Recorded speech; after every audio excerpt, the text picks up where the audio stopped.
80% pelatih itu tidak memahami pengetahuan kepelatihan.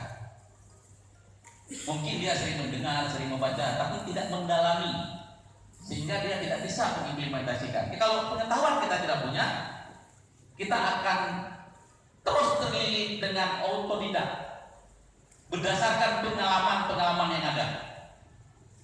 Ngelatih dulu sebagai atlet, jadi pengalaman atlet ketika dia ditangani oleh pelatih itu yang diterapkan, pengembangannya tak ada. Benar? Nah, oleh karena itu saya berpikir KONI Langsa adalah satu-satunya KONI yang memang melaksanakan event.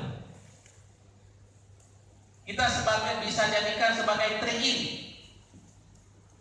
karena di internal ya.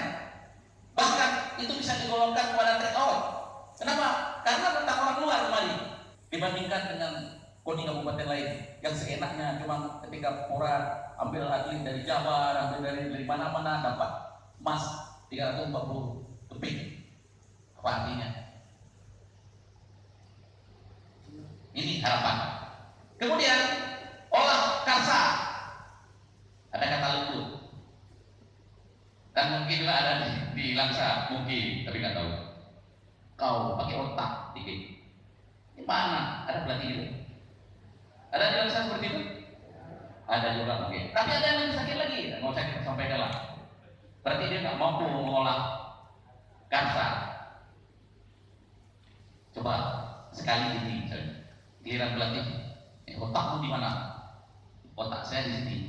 Otak pelatih mana? Di sini semua karena tidak tercapai. Nanti kita cerita sampai bagaimana peak seseorang bisa dapat dengan proses ini. Kemudian baru olahraga. Olahraga itu kan mengolah fisik. Fisik. Pengalaman saya ketika di S2 di UNPAD, saya melihat kenapa Jabar terus bertahan pada posisi nasional. Ternyata mereka memadukan antara FPOK yang jurusan olahraga, ya, fakultas olahraga, itu menangani kalau proses pelatihan yang sifatnya teknik dan keterampilan itu sudah urusan mereka. Tapi ketika berkaitan dengan fisik, ya, unsur fisik yang harus diukur, dipaparkan, dilihat, dikaji, itu urusan kedokteran, UNPAD.